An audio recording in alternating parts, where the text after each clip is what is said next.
Good morning. ആദ്യമായി ഈ പരിപാടിയിൽ എനിക്കൊരു വേദി തന്ന എസൻസ് ഗ്ലോബലിനോടും അതിൻ്റെ സംഘാടകരോടും നന്ദി അറിയിക്കുന്നു. ഞാനധികം കുറച്ച് സമയം മാത്രമേ ഉള്ളൂ, അപ്പം വിഷയത്തിലേക്ക് നേരിട്ട് കടക്കാൻ തോന്നുന്നു. ഈ 2023 ഒക്ടോബർ 7 ഭീകരാക്രമണത്തിനെ തുടർന്ന്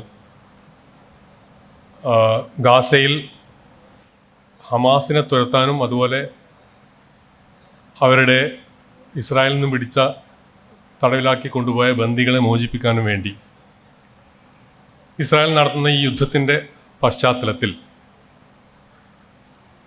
ഇന്നും ഈ ഇസ്രായേൽ പലസ്തീൻ അല്ലെങ്കിൽ ജൂത അറബ്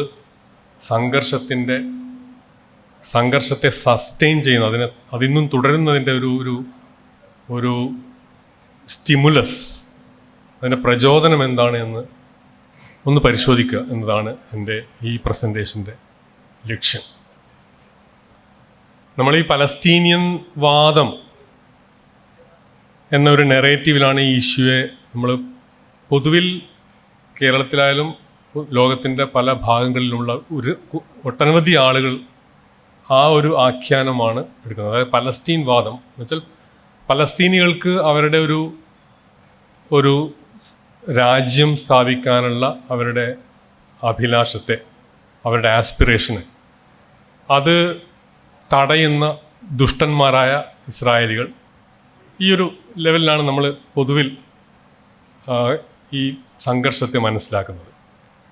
എന്നാൽ ഈ പലസ്തീനിയൻ വാദം അല്ലെങ്കിൽ പലസ്തീനിയനിസം എന്നത് വെറുമൊരു ലേബലാണെന്നും അതിനകത്ത് കിടക്കുന്ന യഥാർത്ഥ പ്രോഡക്റ്റ് അല്ലെങ്കിൽ യഥാർത്ഥ അജണ്ട മറ്റൊന്നാണ് എന്നും ഉള്ള അങ്ങനെ ഒരു വാദമാണ് ഞാൻ ഇവിടെ മുന്നോട്ട് വയ്ക്കുന്നത്. ആമുഖമായിട്ട് ഈ 19-ാം നൂറ്റാണ്ടിൻ്റെ അവസാന ഭാഗത്ത് ഏതാണ്ട് ഇമ്മിനൻ്റായിട്ടുള്ള ആസന്നമായ ഒരു തകർച്ച നേരിടുന്ന ഓട്ടോമൻ സാമ്രാജ്യം അല്ലെങ്കിൽ ഒസ്മാനിയ കാലിഫേറ്റ്, അതുപോലെ തന്നെ യൂറോപ്പിൽ പൊതുവിലും റഷ്യയിൽ പ്രത്യേകിച്ചും ഉണ്ടായിരുന്ന വർദ്ധിച്ചു വന്ന അക്രമാസക്തമായ ജൂത വിരോധ അക്രമങ്ങളുടെ പശ്ചാത്തലത്തിലും രണ്ട് ദേശീയതകളാണ് അക്കാലത്ത് പ്രധാനമായും വരുന്നത്. ഒരുപാട് ദേശീയതകളുണ്ടായിരുന്നു. അതിൽ നമ്മുടെ ഈ വിഷയവുമായി ബന്ധപ്പെട്ട് രണ്ട് ദേശീയതകളെ നമുക്ക് പരിചയപ്പെടേണ്ടതുണ്ട്. ഒന്ന് ഓട്ടോമൻ എംപയറാണ്. ഓട്ടോമൻ എംപയറിൻ്റെ തകർച്ചയുടെ പശ്ചാത്തലത്തിൽ ഉണ്ടായ അവിടുത്തെ അറബ് ദേശങ്ങളുടെ വിമോചനം, സ്വാതന്ത്ര്യം, ആ ഒരു ദേശീയ ബോധത്തിൻ്റെ ഭാഗമായിട്ടാണ് അറബ് ദേശീയത ഉണ്ടാകുന്നത്. അതുപോലെ ഈ റഷ്യയിലും യൂറോപ്പിൽ പൊതുവിലൊക്കെ ഉണ്ടായിരുന്ന ആൻറ്റിസെമിറ്റിസം, ജൂതവിരുദ്ധ അക്രമങ്ങളുടെയൊക്കെ പശ്ചാത്തലത്തിൽ വന്ന സയണിസം അല്ലെങ്കിൽ ജൂതദേശീയത, ഈ രണ്ടിൻ്റെയും ആദ്യകാല ഇടപെടലുകളിൽ അല്ലെങ്കിൽ ആദ്യകാലത്തെ ഇടപാടുകളിൽ ഒന്നിലും ഈ പലസ്തീനിയനിസം എന്ന് നമ്മൾ ഇന്ന് മനസ്സിലാക്കുന്ന ആ ഒരു കാര്യം ഉണ്ടായിരുന്നില്ല. അത് പിന്നീടുള്ളൊരു ആഫ്റ്റർ തോട്ടാണ്, അത് പിന്നീടുള്ളൊരു കൂട്ടിച്ചേർക്കലാണ് എന്നാണ് എനിക്ക് ആമുഖമായിട്ട് പറയാനുള്ളത്. ഇവിടെ ഞാൻ ഈ ഒന്നാം ലോക മഹായുദ്ധത്തിൻ്റെ ആ ആരംഭകാലത്ത് ഉണ്ടായിരുന്ന ഈ Osmania empire, Ottoman caliphate, Ottoman എംപയറിൻ്റെ ഒരു മാപ്പാണ് ഇതിൽ കാണിച്ചിരിക്കുന്നത്.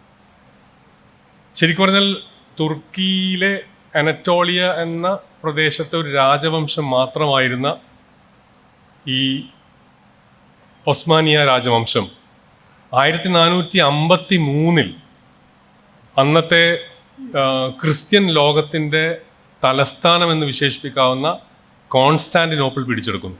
അതായത് ഈസ്റ്റേൺ റോമൻ എംപയറിൻ്റെ ക്യാപിറ്റലായിരുന്നു. അതാണ് അന്നത്തെ ക്രിസ്ത്യൻഡം എന്ന് പറയുന്നത്.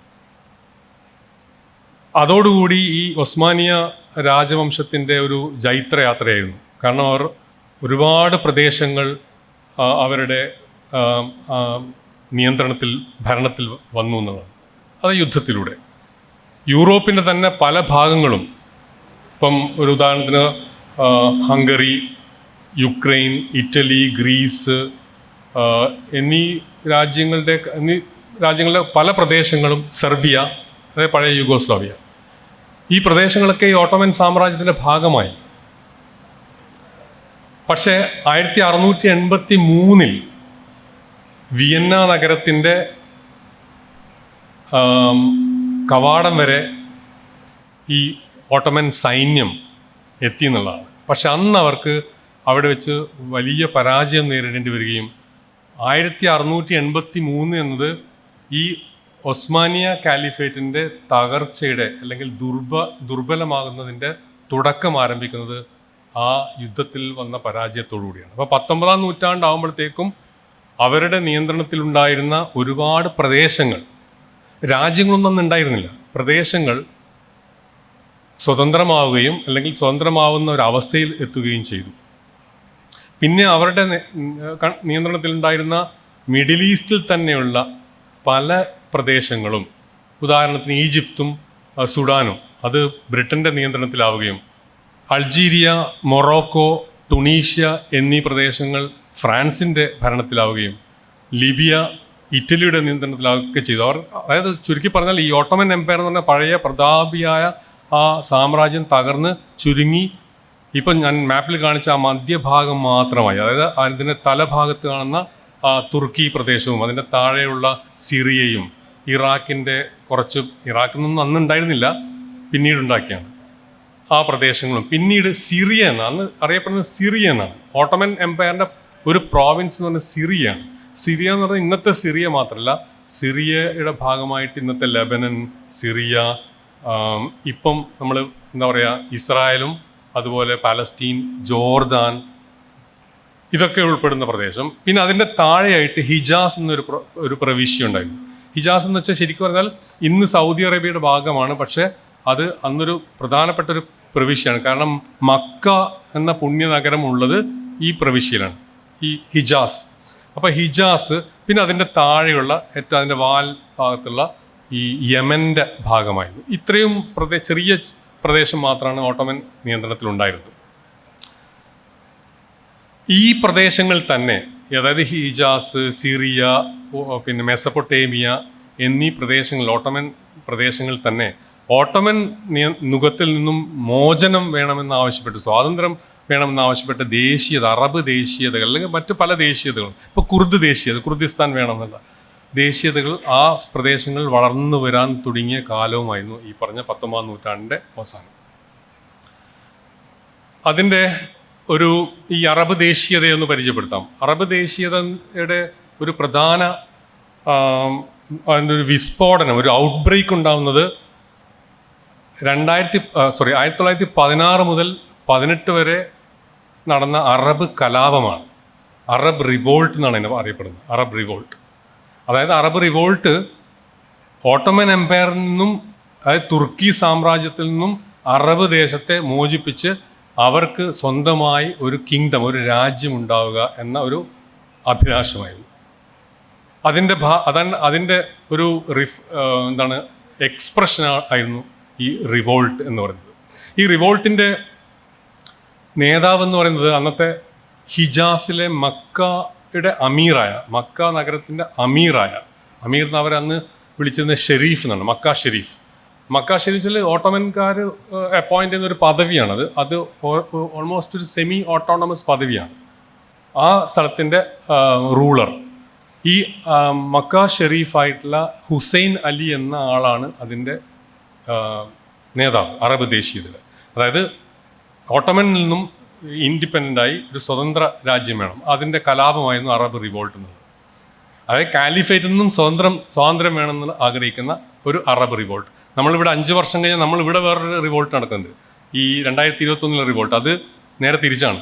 നമ്മളിവിടെ ഓട്ടോമൻ്റെ ഭീകരതകളൊന്നും അനുഭവിച്ചില്ല, പക്ഷേ ഓട്ടോമൻ കാലിഫേറ്റിനെ തിരിച്ചു കൊണ്ടുവരണം, അല്ലെങ്കിൽ അതിനെ ശക്തിപ്പെടുത്തണം, സംരക്ഷണം കൊടുക്കണമെന്ന് പറഞ്ഞിട്ട് 1921 ഏറനാട്ടിലെ കലാപം ഞാനൊന്ന് ജസ്റ്റ് ഒരു കമ്പാരിസൺ അല്ലെങ്കിൽ ഒരു കോൺട്രാസ്റ്റ് എന്നുള്ള രീതിയിൽ ഇവിടെ ഓർമ്മിപ്പിക്കുകയാണ്. ഈ അറബ് കലാപത്തിൻ്റെ നേതാവ് എന്ന് പറയുന്നത് ഹുസൈൻ അലി ആണെങ്കിലും അതിൻ്റെ പ്രധാന മുഖം ഹുസൈൻ അലിയുടെ മകനായ ഫൈസലാണ്. ഫൈസൽ ചരിത്രത്തിൽ വളരെ പ്രധാനപ്പെട്ട ഒരു ക്യാരക്ടറാണ്. അതുപോലെ തന്നെ അദ്ദേഹത്തിൻ്റെ സുഹൃത്തായ ബ്രിട്ടീഷ് ആർമി ഉദ്യോഗസ്ഥനായ ടി.ഇ. ലോറൻസ്. ഈ ടി.ഇ. ലോറൻസ് 1914 ഫൈസലിനെ കെയ്റോയിൽ വെച്ച് പരിചയപ്പെടുന്നത്. അതിനുശേഷം അവർ വലിയ സൗഹൃദമുണ്ടാവുന്നു. ടി.ഇ. ലോറൻസ് അറബ് കലാപത്തെക്കുറിച്ച് എഴുതിയ ഒരു പുസ്തകമുണ്ട്. അതിൻ്റെ ഡയറക്റ്റ് അക്കൗണ്ടാണ്, ഫസ്റ്റ് പേഴ്സൺ അക്കൗണ്ട്. അത് 7 പില്ലേഴ്സ് ഓഫ് വിസ്ഡം എന്നാണ് ആ പുസ്തകത്തിൻ്റെ പേര്. വലിയൊരു വോളിയം പുസ്തകമാണ്. അതിനെ ബേസ് ചെയ്തുകൊണ്ടാണ് 1962 ഡേവിഡ് ലീൻ എന്ന പ്രസിദ്ധ ചലച്ചിത്രകാരൻ, ഹോളിവുഡ് സംവിധായകൻ, അദ്ദേഹം ഒരു സിനിമ എടുത്തിരുന്നു. ആ സിനിമ വളരെ ഒരു കാണേണ്ട സിനിമയാണത്. എനിക്ക് തോന്നുന്നു യൂട്യൂബിലൊക്കെ അത് ലഭ്യമാണെന്ന് തോന്നുന്നു. അതിൻ്റെ പേര് ലോറൻസ് ഓഫ് അറേബ്യ എന്നാണ്. അതും ഈ അറബ് റിവോൾട്ടിൻ്റെ ഒരു ചിത്രമാണ്, അറബ് റിവോൾട്ടിനെ കുറിച്ചുള്ള. അപ്പോൾ ഞാൻ പറഞ്ഞു, കെയ്റോയിൽ വെച്ചാണ് ഇവർ പരിചയപ്പെടുന്നത് രണ്ടുപേരും. പിന്നീട് ഇവർ രണ്ടുപേരുമായി അറബ് റിവോൾട്ടിൻ്റെ പബ്ലിക് ഫേസസ് എന്ന് പറയുന്നത്. ഈ ടി. ലോറൻസിൻ ഒക്കെ ഈ ഗറില്ല വാർഫെയർ ഒക്കെ നടന്നുണ്ട്. തുർക്കി ഓട്ടോമൻ്റെ റെയിൽവേ തകർക്കാൻ വേണ്ടി ഈ ഡൈനാമൈറ്റൊക്കെ വെച്ചിട്ട് ഇതാക്കുന്ന അതൊക്കെ സിനിമയിൽ കാണിക്കുന്നുണ്ട്. അതിൻ്റെ ഇത് പറയുന്നുണ്ട്. ഈ ഒന്നാം ലോകമഹായുദ്ധം എന്ന് പറയുന്നത് ശരിക്കും പറഞ്ഞാൽ ഓട്ടോമൻ തകരുന്ന അല്ലെങ്കിൽ തകരാൻ പോകുന്ന ഓട്ടോമൻ സാമ്രാജ്യത്തിൻ്റെ പ്രദേശങ്ങളെ എങ്ങനെ വൻ ശക്തികൾക്ക് വീതിച്ചെടുക്കാം എന്നുള്ളൊരു ഗ്രേറ്റ് ഗെയിം എന്നാണ് അതിനെ പറയുക. Great game of great powers. അതായത് അന്നത്തെ വലിയ വൻ ശക്തികൾ എന്ന് പറഞ്ഞാൽ ബ്രിട്ടൻ, ഫ്രാൻസ്, റഷ്യ, ജർമ്മനി എന്നിവരാണ്. അപ്പം ബ്രിട്ടനും ഫ്രാൻസും റഷ്യയും ഒരു ഭാഗത്തും ജർമ്മനിയും ഓട്ടോമൻ രാജ്യവും ഓട്ടോമൻ സാമ്രാജ്യവും അതായത് തുർക്കിയും ഒരു ഭാഗത്തും മറുഭാഗത്തുമായിട്ടുള്ള യുദ്ധമാണ് പ്രധാനമായിട്ടും ഒന്നാം ലോകമഹായുദ്ധം. അപ്പോൾ എങ്ങനെ ഈ പ്രദേശങ്ങളെ സ്വതന്ത്രമാകാൻ പോകുന്നു, ഇതൊക്കെ എങ്ങനെ നമുക്ക് ഇതൊക്കെ ഷെയർ ചെയ്യാമെന്നുള്ളതായിരുന്നു. അന്ന് ഈ അറബ് കലാപത്തെ ബ്രിട്ടൻ്റെ ഈ ഒന്നാം ലോകമഹായുദ്ധത്തെ ബ്രിട്ടനോട് ചേർന്നുകൊണ്ട് നയിക്കുവാൻ ഉള്ള ഒരു ഉറപ്പ് ബ്രിട്ടീഷുകാർ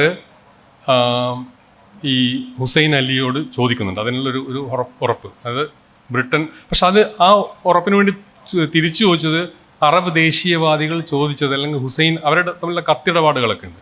അതിൽ ചോദിച്ചത് ഒരു പിന്തുണ, അതായത് ഈ ഓട്ടോമൻ പ്രദേശം മോചിപ്പിക്കപ്പെട്ട് കഴിഞ്ഞാൽ നമ്മൾക്ക് അറബികൾക്ക് സ്വതന്ത്രമായി ഒരു യുണൈറ്റഡ് അറബ് കിങ്ഡം നമുക്ക് സ്ഥാപിക്കാനുള്ള പിന്തുണ ബ്രിട്ടീഷുകാർ തരണം എന്നായി. അത് ബ്രിട്ടീഷുകാർ നൽകുകയും അങ്ങനെയാണ് അറബ് ഈ റിവോൾട്ട്, ടി. ലോറൻസ് ഒക്കെ ചേർന്നുകൊണ്ട് ഈ അറബ് റിവോൾട്ട് നടക്കുന്നത്. ആ ഉറപ്പാണ് ഒരു യുണൈറ്റഡ് അറബ് കിങ്ഡം. ഏതാണ്ട് ആ യുണൈറ്റഡ് അറബ് കിങ്ഡം എങ്ങനെയായിരിക്കണം എന്നുള്ളൊരു മാപ്പാണ് ആ പച്ച നിറത്തിലുള്ള സ്ഥലം കാണിക്കുന്നത്. അതായത് സിറിയ വെച്ചാൽ ജോർദാൻ അടക്കമുള്ള സിറിയയും മറ്റും അടങ്ങുന്ന ആ ഒരു പ്രദേശം.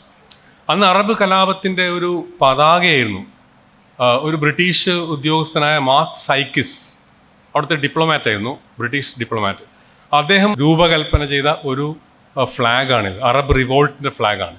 ഈ അറബ് റിവോൾട്ടിൻ്റെ ഫ്ലാഗ് തന്നെയാണ് ഒന്ന് മാറ്റിയിട്ട് യുണൈറ്റഡ് അറബ് കിങ്ഡം വരാൻ പോകുന്ന ഈ ഐക്യ അറബ് രാജ്യത്തിൻ്റെ പതാകയും അതുതന്നെയായിരുന്നു.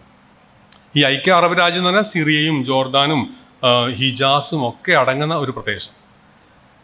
പിന്നീട് ജോർദാൻ എന്ന് പറയുന്ന രാജ്യം ഉണ്ടായപ്പോൾ ജോർദാൻ്റെ പതാക ചെറിയൊരു മാറ്റം വരുത്തി ഇങ്ങനെയായി. ആ ജോർദാൻ്റെ പതാകയിൽ നക്ഷത്രം മാറ്റിയിട്ടാണ് പലസ്തീൻ്റെ പതാക. ഇതൊക്കെ ഒരു ബ്രിട്ടീഷ് ഉദ്യോഗസ്ഥൻ രൂപകൽപ്പന ചെയ്ത പതാകയുടെ പല രൂപങ്ങളാണ് ഇത്. അപ്പം ഒരു ദേശീയത നമ്മൾ കണ്ടു, അറബ് ദേശീയത. ഇനിയുള്ളത് അക്കാലത്ത് തന്നെ ഉയർന്നു വന്ന ഈ ഞാൻ പറഞ്ഞ ജൂതവിരുദ്ധ പോഗ്രോം എന്നാ പറയുക. പോഗ്രോം എന്ന് വെച്ചാൽ റാറ്റ്, കലാപങ്ങൾ, ജൂതന്മാർക്കെതിരെ യൂറോപ്പിലും പ്രത്യേകിച്ച് റഷ്യയിലൊക്കെ ഉണ്ടായിരുന്ന ആ കലാപങ്ങളുടെ പശ്ചാത്തലത്തിൽ യൂറോപ്പിലും റഷ്യയിലൊന്നും ജൂതന്മാർക്ക് വലിയ രക്ഷയില്ല, സുരക്ഷിതമല്ല അവരുടെ ജീവിതം എന്ന് മനസ്സിലാക്കി അവർക്ക് സ്വന്തമായിട്ടൊരു അവരുടെ പുരാതനമായ അവർ പിതൃഭൂമി എന്ന് വിശ്വസിക്കുന്ന അവരുടെ ജൂഡായിയ ആൻഡ് സമാറിയ എന്നാണ് അവരുടെ ബിബ്ലിക്കൽ പേരുകൾ. അവിടെ അവർക്കൊരു ജെറൂസലം അടങ്ങുന്ന ആ പ്രദേശത്ത് ഒരു രാജ്യം, അവരുടെ ഒരു ജൂത ഗേഹം ഉണ്ടാക്കണം എന്ന ആ ഒരു അഭിലാഷം, ആ ആസ്പിറേഷൻ ഉയർന്നു വന്നു. പക്ഷേ ഈ 1917-21 കാലത്തൊക്കെ റഷ്യയിൽ പ്രത്യേകിച്ച് യുക്രൈനിൽ 1500ഓളം പോഗ്രോമുകൾ നടന്നു. പോഗ്രോം എന്ന് പറഞ്ഞാൽ ഈ കലാപം, ജൂതന്മാരെ ലക്ഷ്യമിട്ട് നടത്തുന്ന ലഹളകൾ. 1500ഓളം കലാപങ്ങൾ. ഈ റഷ്യയിൽ വിപ്ലവം നടന്നതിന് ശേഷം അവിടെ ആഭ്യന്തര കലാപം നടന്നു, ബോൾഷെവിക്കുകളും മെൻഷെവിക്കുകളൊക്കെ. അപ്പോൾ ആ സമയത്ത് ഉണ്ടായ ഏറ്റവും വലിയ ഇരകൾ എന്ന് പറയുന്നത് ജൂതന്മാരായിരുന്നു. പോഗ്രോമുകളിൽ ഈ പറഞ്ഞ ചെറിയ കാലയളവിൽ 4 വർഷത്തിനിടയിൽ 100,000-ഓളം ജൂതന്മാരാണ് കൊല്ലപ്പെട്ടതെന്നാണ് കണക്കാക്കപ്പെടുന്നത്. അങ്ങനെയാണ് ജൂതദേശീയത എന്നൊരു ഐഡിയ, ജൂയിഷ് നാഷണലിസം. ഞാനിവിടെ ഒരു ചിത്രത്തിൽ അന്നത്തെ ഈ കിഷിനേവ് എന്ന് പറയുന്ന യുക്രൈനിലെ ഒരു സ്ഥലത്ത് നടന്ന പോഗ്രോമിൻ്റെ ഇരകളുടെ ചിത്രമാണ് ഇവിടെ കാണുന്നത്. 49 പേരാണ് അവിടെ ഒരു ദിവസം കൊല്ലപ്പെട്ട ജൂതന്മാർ. അപ്പോൾ ഈ ജൂതദേശീയത എന്ന് പറഞ്ഞാൽ സയണിസമാണ്. സയണിസം എന്ന് പറഞ്ഞാൽ സിയോൺ എന്നുള്ളതാണ്. ജെറൂസലമിൻ്റെ കുറേ പേരുകളിൽ ഒന്നാണ് സിയോൺ എന്നുള്ളത്. അങ്ങനെയാണ് സയണിസം എന്നുള്ള പേര്. എന്താണ് സയണിസം?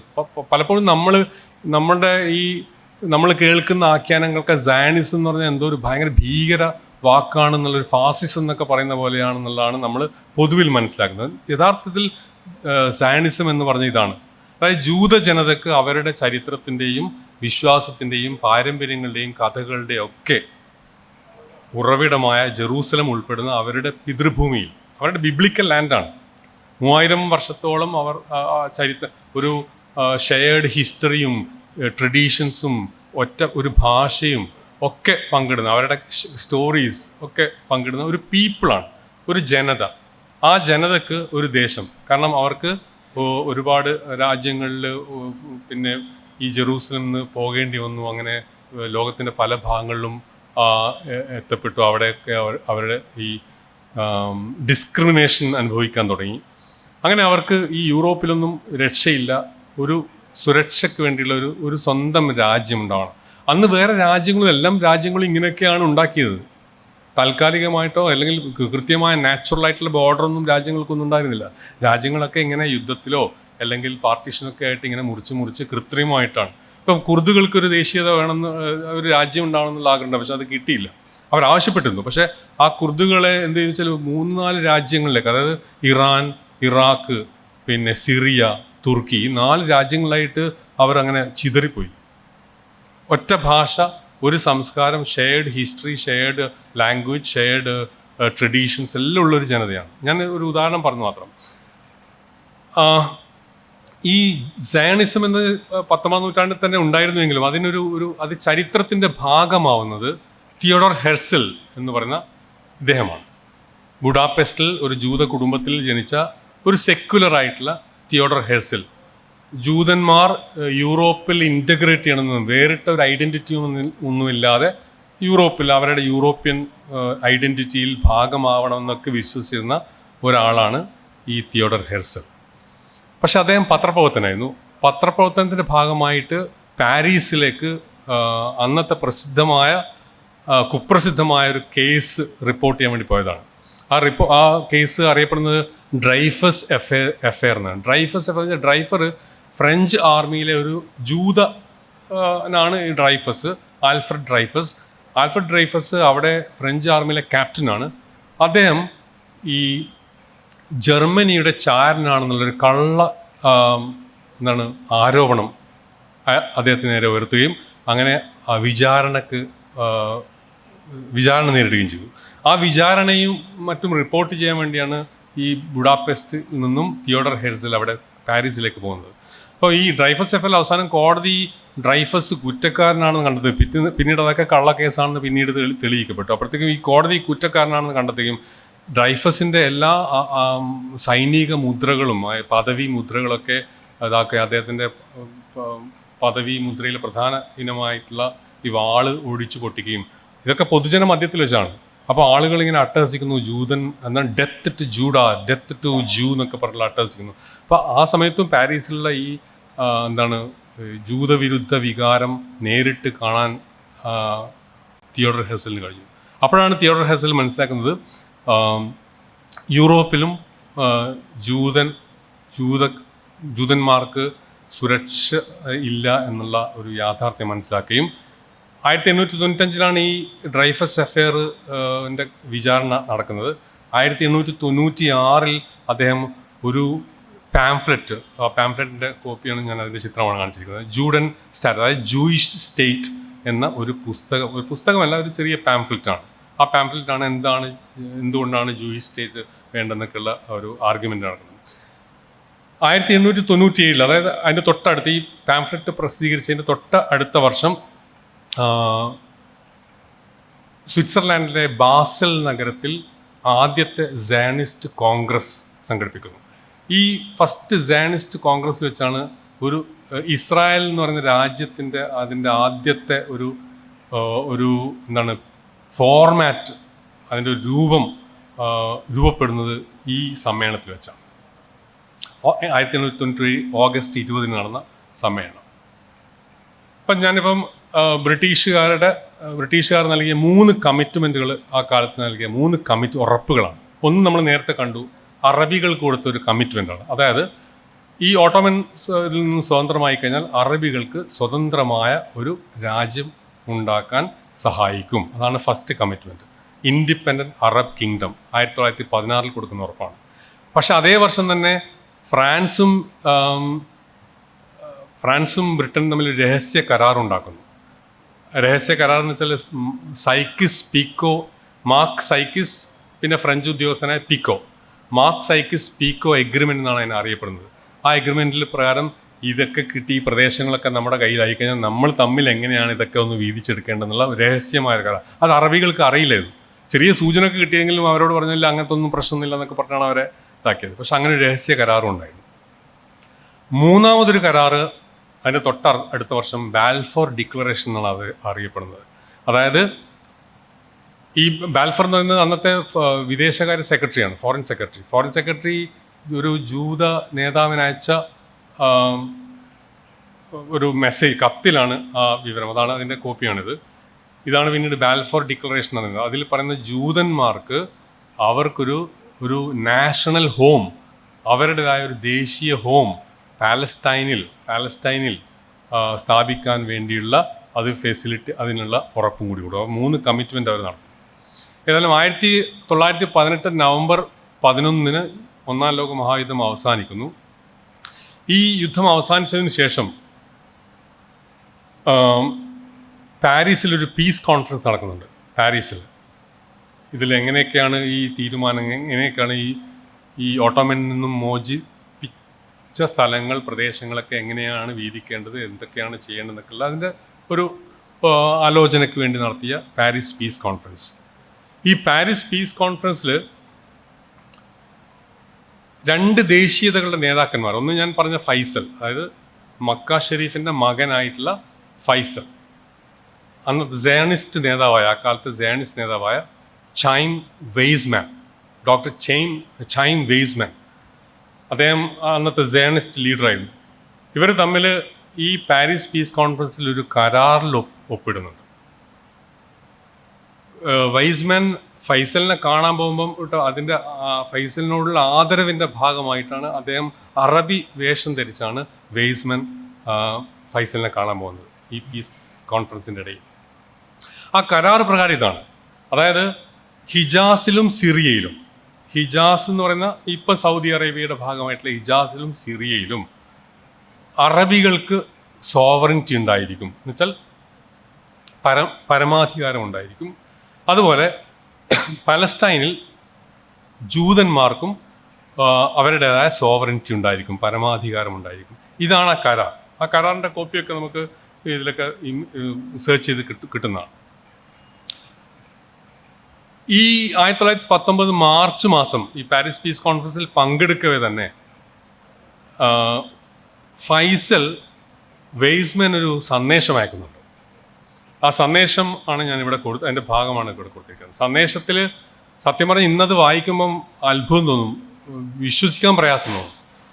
അതിൻ്റെ മലയാളം ഇതാണ്: ഞങ്ങൾ അറബികൾ സയനിസ്റ്റ് പ്രസ്ഥാനത്തെ അഗാധമായ സഹതാപത്തോടെയാണ് നോക്കിക്കാണുന്നത്.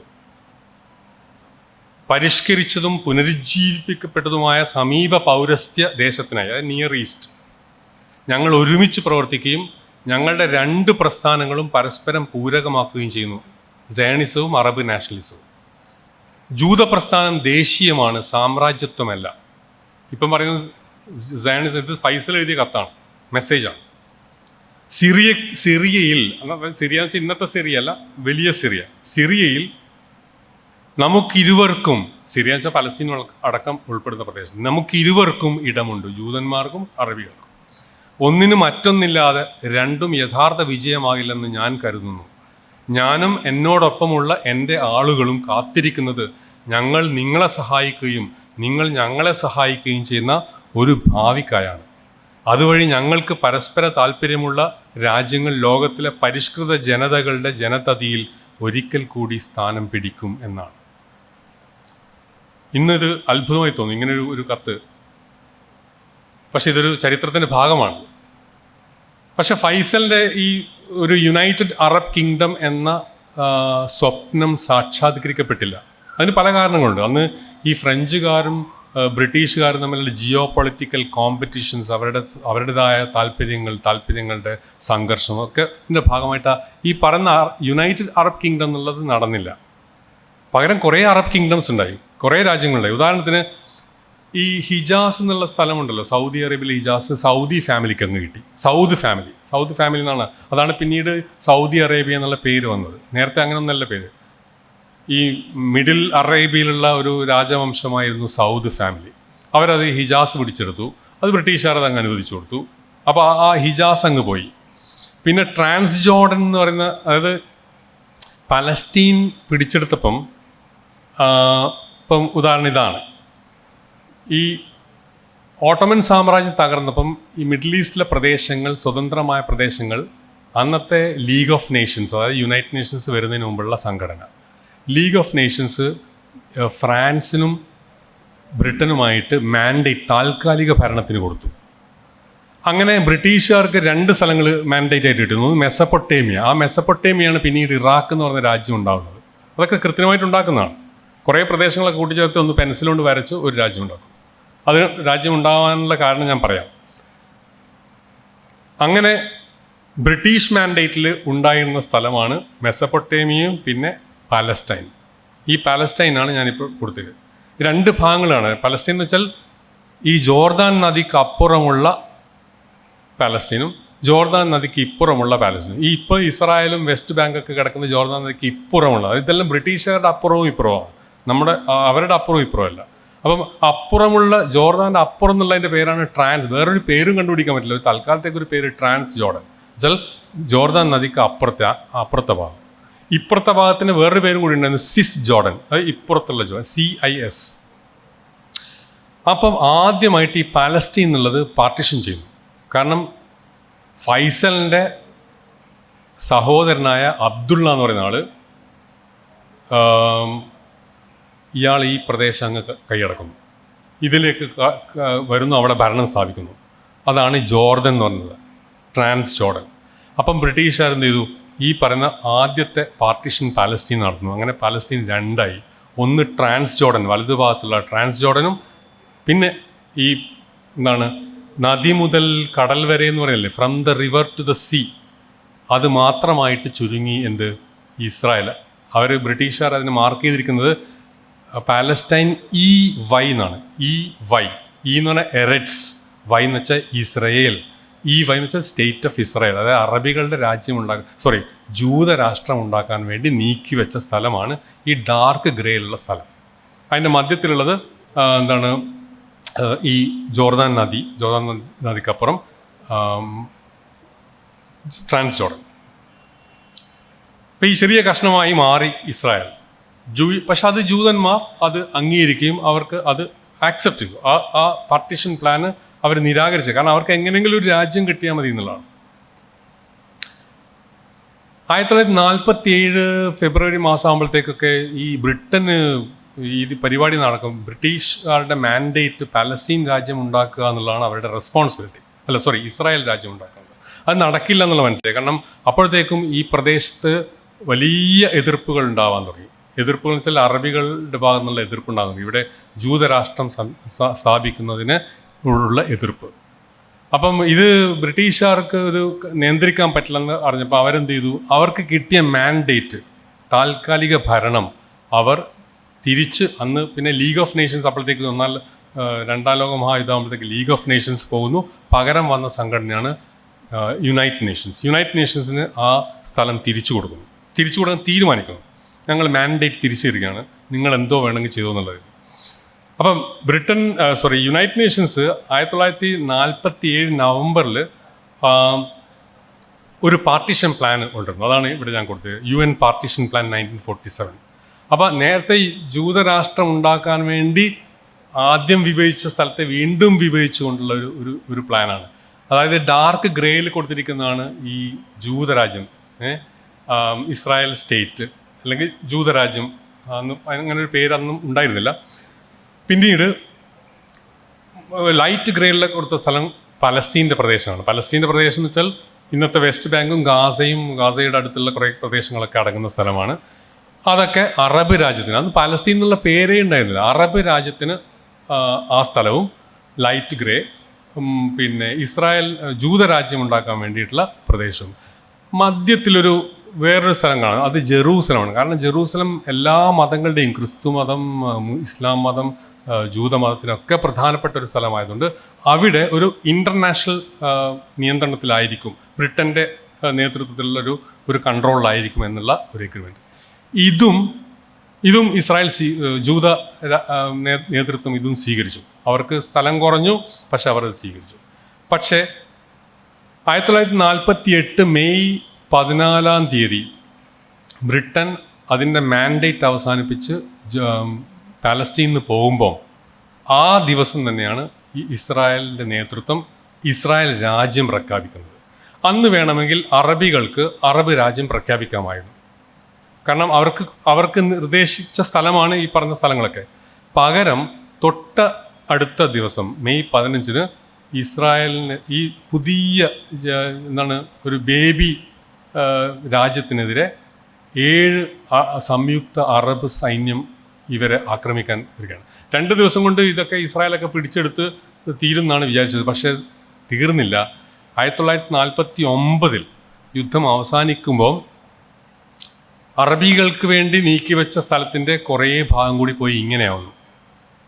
ഇപ്പോൾ ഉള്ള ഏതാണ്ട് ആ ഒരു മാപ്പ് ഇതാണ്. പിന്നീട് അന്ന് 1949 യുദ്ധവിരാമം താൽക്കാലിക യുദ്ധവിരാമം നടത്തുമ്പോൾ ആമിസ്റ്റീസ് ലൈൻ, നമ്മളെ LOC എന്നൊക്കെ പറയും, ലൈൻ ഓഫ് കൺട്രോൾ എന്നൊക്കെ പറയുന്ന പോലെ, ഈ ഇസ്രായേൽ അന്ന് സൈന്യം യുദ്ധം നിർത്തുമ്പോൾ സൈന്യം എവിടെ ഉണ്ടായിരുന്നോ ആ പ്രദേശങ്ങളുടെ ഗ്രീൻ ലൈൻ എന്നാണ് പറയുക. അതാണ് ഇന്നും ഈ ഗ്രീൻ ലൈനാണ്. അതൊരു പെർമനൻറ്റ് ബോർഡർ അല്ല അത്, പക്ഷെ തൽക്കാലം അത് ഇന്നും അംഗീകരിക്കപ്പെടുന്ന ഇസ്രായേലിൻ്റെ ബോർഡർ എന്ന് പറയുന്നത് ഈ ബോർഡറാണ്. ഈ ലൈറ്റ് ഗ്രേ ഉള്ളത് വെസ്റ്റ് ബാങ്ക്, പിന്നെ ഇടതുഭാഗത്തുള്ള മെഡിറ്ററേനിയൻ കടലിനടുത്തുള്ള ഗാസ എന്ന് പറയുന്നത്, പിന്നെ ബാക്കിയുള്ളത്. അപ്പോൾ കൂടുതൽ പ്രദേശം ഇസ്രായേലിന് കിട്ടിയെന്നുള്ളതാണ്.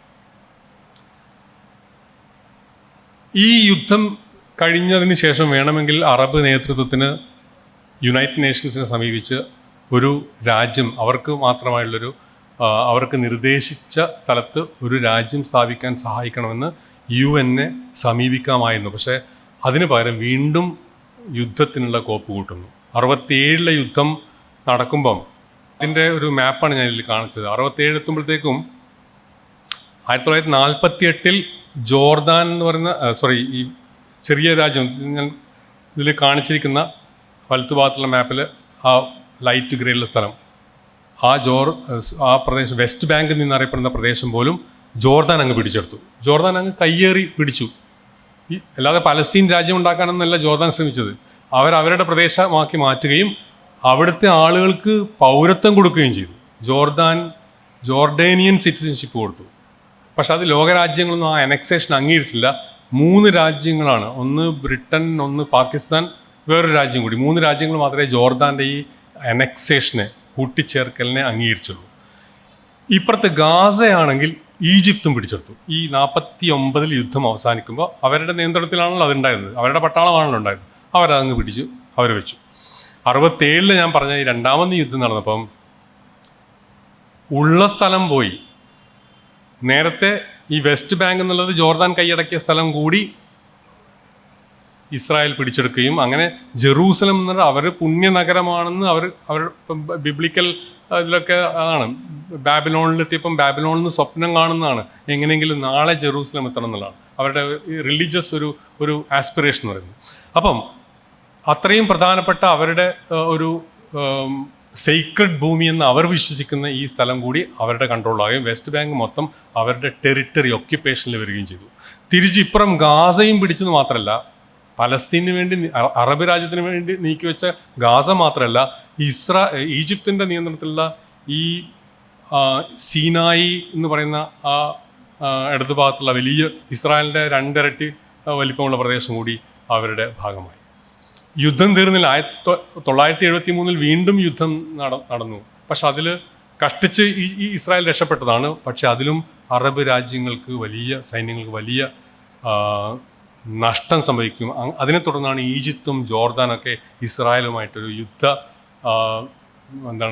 സീസ് ഫയർ എഗ്രിമെൻ്റൊക്കെ ഡിപ്ലോമാറ്റിക് റിലേഷൻഷിപ്പ് നടക്കുന്ന അങ്ങനെയാണ്. ഇതാണ് അറബ് ലോകത്തിൻ്റെ ഒരു മാപ്പ് എന്ന് പറയുന്നത്. 22 അറബ് രാജ്യങ്ങൾ, ഞാൻ മുസ്ലിം രാജ്യങ്ങളെ കുറിച്ചല്ല പറയുന്നത്, അറബ് രാജ്യങ്ങൾ. 22 അറബ് രാജ്യങ്ങളുടെ മൊത്തം വിസ്തീർണം എത്രയാണെന്ന് ഞാൻ അതിൽ കൊടുത്തിട്ടുണ്ട്. അതിൽ ഇസ്രായേലിൻ്റെ വിസ്തീർണം നോക്കുക. അതായത് ഈ പറഞ്ഞ മൊത്തം പ്രദേശത്തിൻ്റെ ചെറിയൊരു തുണ്ട് ഭൂമിയാണ് ആ നീല നിറത്തിൽ കൊടുത്തിരിക്കുന്ന ഇസ്രായേൽ എന്ന് പറയുന്ന രാജ്യം. ഈ പറയുന്ന പ്രദേശം കൂടി അറബ് ദേശത്തിൻ്റെ ഭാഗമാക്കണമെന്ന ഒരു ആഗ്രഹത്തിൻ്റെ അതിൻ്റെ സോഴ്സ് എന്താണെന്നുള്ളതാണ്. അവിടെയാണ് നമുക്ക് മനസ്സിലാക്കാൻ പറ്റുന്നത് ഇതൊരു പൊളിറ്റിക്കൽ ഇഷ്യൂ അല്ല. ഇത് ഇസ്രായേലും 2 രാജ്യങ്ങൾ, ഇസ്രായേലും പലസ്തീനും എന്ന പേരുള്ള 2 രാജ്യങ്ങൾ 2 സ്റ്റേറ്റ് സൊല്യൂഷൻ ആകുന്നതോടുകൂടി ഈ പ്രശ്നങ്ങളൊക്കെ പരിഹരിക്കാം. എല്ലാവരും അറബികളും ജൂതന്മാരൊക്കെ സ്നേഹിച്ച് വീർപ്പ് മുട്ടിക്കുമെന്നൊക്കെ കരുതുന്നത് വാസ്തവത്തിൽ അത് വാസ്തവവിരുദ്ധമാണ്. യഥാർത്ഥത്തിൽ പ്രശ്നം മതം ആണെന്നുള്ളതാണ്. കാരണം ഈ ഭൂമി എന്നത് ദാറുൽ ഇസ്ലാമാണ്. ഇസ്ലാം പിടിച്ചെടുത്ത യുദ്ധത്തിലൂടെ സ്വന്തമാക്കിയ ദാറുൽ ഇസ്ലാമിൻ്റെ ഗേഹമാണ്. ആ ഇസ്ലാമിൻ്റെ ഗേഹത്തിൽ ദാറുൽ ഇസ്ലാമിൽ ഒരു ജൂത രാജ്യം എന്നത് അത് മതപരമായി തന്നെ അത് പ്രശ്നമാണ്. അതിൻ്റെ ഒരു ചെറിയൊരു സാമ്പിൾ നമുക്ക് ഹമാസിൻ്റെ 1988 ചാർട്ടറിൽ 11ാമത്തെ ആർട്ടിക്കിളിൽ പറയുന്നതാണ്. The land of Palestine. ഹമാസിന് ഇത് പൊളിറ്റിക്സ് ഒന്നുമില്ല, ജൂതരാജ്യം ഉണ്ടാവണമെന്നില്ല, അല്ലെങ്കിൽ പാലസ്റ്റീൻ ഉണ്ടാവണമെന്നില്ല. The land of Palestine is Islamic വഖഫ്, ഹോളി പൊസഷൻ. ഇസ്ലാമിന് കിട്ടിയ അതിൻ്റെ ഒരു വഖഫാണത്, ഒരു റിലീജിയസ് പ്രോപ്പർട്ടിയാണ്. Consecrated for future Muslim generations until judgment day. അതായത് അന്ത്യനാൾ വരെ, വിധി ദിനം വരെ മുസ്ലിംകൾക്ക് വേണ്ടി നീക്കിവെച്ച ഒരു വഖഫാണിത്. No one can renounce it. ആർക്കും അത് ഉപേക്ഷിക്കാൻ പറ്റില്ല. അതിൻ്റെ ഒരു ഭാഗം പോലും അത് വേറെ ആർക്കെങ്കിലും രാജ്യം ഉണ്ടാക്കാൻ വേണ്ടി കൊടുക്കാൻ പറ്റില്ല. എന്നുവെച്ചാൽ ഇസ്രായേലിനൊന്നും അത് പറ്റില്ല. It's A Waqf land. Or abandon it or any part of it. അത് ആർക്കെങ്കിലും വേണ്ടി ഉപേക്ഷിക്കാനൊന്നും പറ്റില്ലെന്നാണ്. ഇതാണ് 1988 ചാർട്ടർ. ഈ ചാർട്ടർ ഇവർ മാറ്റിയിരുന്നുണ്ട്, പക്ഷേ ഇത് ഉപേക്ഷിച്ചില്ല. ഈ ചാർട്ടർ പുതിയ ചാർട്ടർ ഉണ്ടാക്കിയെങ്കിലും പഴയ ചാർട്ടർ അത് അബാൻഡൻ ചെയ്തിരുന്നില്ല, അത് ഉപേക്ഷിച്ചിരുന്നില്ല. ഈ അന്നത്തെ പാലസ്തീൻ അറബ് നേതാവായിരുന്ന ഒരാളായിരുന്നു ഹജ് അമീൻ അൽ ഹുസൈനി. അദ്ദേഹം ഹിറ്റ്ലറെ പോയി കാണുന്നുണ്ട് ഈ പ്രശ്നം എങ്ങനെയൊന്നും പരിഹരിക്കും. കാരണം ഹിറ്റ്ലറോട് ചോദിക്കുന്നത് നിങ്ങളുടെ ഈ ശാസ്ത്ര സാങ്കേതിക വിദ്യ ഞങ്ങൾക്കും പറഞ്ഞു തരണം. നമ്മൾ സാധാരണ സയൻസ് ആൻഡ് ടെക്നോളജി ഷെയർ ചെയ്യാന്നൊക്കെ പറഞ്ഞിട്ടുള്ള അതിനു വേണ്ടി പോകുന്നതാണ്. അപ്പം അതിൽ പറയുന്നത്, അറബികളോട് അദ്ദേഹം ആഹ്വാനം ചെയ്യുന്നത് rise as one and fight for your secret rights ആണ്. അറബികൾ അവരുടെ പവിത്രമായ ഡ്യൂട്ടി, അവരുടെ അവകാശത്തിന് വേണ്ടി പൊരുതുക. Kill the Jews wherever you find them. This pleases God, history and religion. This serves your honour. ഇത് ദൈവത്തിനെ പോലും സന്തുഷ്ടി ഉണ്ടാക്കുന്നതാണ്. അതുകൊണ്ട് ജൂതന്മാരെ എവിടെ വെച്ച് കൊല്ലുകയാണ്. 1947 തന്നെ ഈ ഒരു കാര്യം ഇത് പരിഹരിക്കാൻ പറ്റുന്നില്ല. ഇത് പൊളിറ്റിക്കൽ ഇഷ്യൂ അല്ല, ഇത് റിലീജിയസ് ഇഷ്യൂ ആണെന്നുള്ള കാര്യം അന്നത്തെ ബ്രിട്ടീഷ് ഫോറിൻ സെക്രട്ടറിക്ക് അറിയാമായിരുന്നു. അദ്ദേഹം പാർലമെൻറ്റിൽ നടത്തിയൊരു സ്പീച്ചിൽ പറയുന്ന വാക്കുകളാണിത്. യോജിപ്പിക്കാൻ കഴിയാത്ത പദ്ധതികളുടെ ഏറ്റുമുട്ടലിലാണ് ബ്രിട്ടീഷ് സർക്കാർ അഭിമുഖീകരിക്കുന്നത്. ജൂതന്മാരെ സംബന്ധിച്ചിടത്തോളം പദ്ധതിയിൽ അനിവാര്യമായ കാര്യം ഒരു പരമാധികാര ജൂതരാഷ്ട്രത്തിൻ്റെ സൃഷ്ടിയാണ്. ജൂതന്മാർക്ക് ജൂതരാഷ്ട്രം ഉണ്ടായാൽ മതി. പക്ഷെ അറബികളെ സംബന്ധിച്ചിടത്തോളം അനിവാര്യമായ കാര്യം അവസാനം വരെ പലസ്തീനിലെ ഏത് ഭാഗത്തും ഒരു ജൂത പരമാധികാരം സ്ഥാപിക്കപ്പെടുന്നത് ചെറുക്കുക എന്നുള്ളത്. അതാണ് അവരുടെ ഒറ്റ ഇൻറ്റൻഷൻ. അതാണ് റിലീജിയസ് എന്ന് പറയുന്നത്, പൊളിറ്റിക്കലല്ല. പൊളിറ്റിക്കലൊക്കെ നമുക്ക് പരിഹരിക്കാൻ പറ്റുന്നത്, ഇത് റിലീജിയസ് ആയതുകൊണ്ട് തന്നെ ഇതൊരു എന്താ പറയുക, യഥാർത്ഥത്തിൽ നമ്മൾ ഈ പലസ്തീനിയനിസം എന്ന് പറയുന്നത് ഞാൻ നേരത്തെ തുടക്കത്തിൽ പറഞ്ഞതുപോലെ ഒരു ലേബൽ മാത്രമാണ്. യഥാർത്ഥത്തിൽ അത് ഇസ്ലാമിക മേൽക്കോയ്മവാദമാണ്. ആ മേൽക്കോയ്മവാദം നിലനിൽക്കുന്നിടത്തോളം കാലം ഇത് പരിഹരിക്കാൻ പറ്റുന്ന വിഷയമല്ല. കാരണം പൊളിറ്റിക്കൽ അല്ലാത്തതുകൊണ്ട് തന്നെ ഇതാണ് ഞാനിവിടെ ഇതൊരു ഇസ്ലാമിക മേൽക്കോയ്മവാദമാണെന്നുള്ള ഒരു വാദമാണ് ഞാൻ എൻ്റെ പ്രസൻറ്റേഷനിൽ മുന്നോട്ട് വെക്കുന്നത്. ഇത്രയും നേരം എൻ്റെ ഈ പ്രസൻറ്റേഷൻ കേട്ട നിങ്ങൾക്ക് നന്ദി.